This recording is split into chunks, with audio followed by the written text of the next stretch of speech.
मित्रांनो, काही दिवसापूर्वीच मुख्यमंत्री एकनाथ शिंदे यांनी महाराष्ट्रातल्या महिला भगिनींसाठी माझी लाडकी बहीण ही योजना सुरू केलेली आहे। या योजनेअंतर्गत प्रत्येक महिलेच्या खात्यामध्ये दर महिन्याला 1,500 रुपयापर्यंतची रक्कम सरकारतर्फे जमा केली जाणार आहे। या योजनेत सुरुवातीला काही नियम होते, त्या नियमांमध्ये आता बदल करण्यात आलेले आहेत।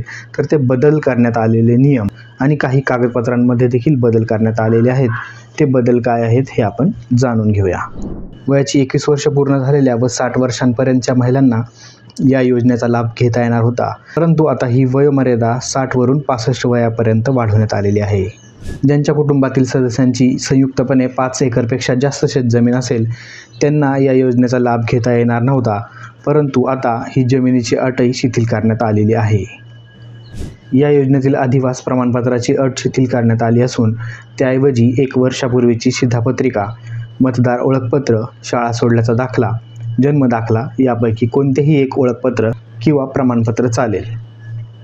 परराज्यातील महिलांनी राज्यात अधिवास असलेल्या पुरुषांसोबत लग्न केले असेल तर अशा बाबतीत सदर महिलेच्या पतीचा जन्म दाखला, शाळा सोडल्याचा दाखला, अधिवास प्रमाणपत्र ग्राह्य धरण्यात येईल।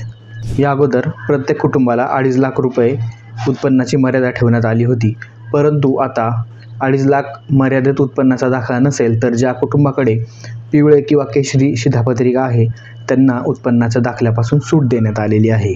कुटुंबातील एका अविवाहित महिलेलाही या योजनेचा लाभ देण्याचा निर्णय घेण्यात आलेला आहे।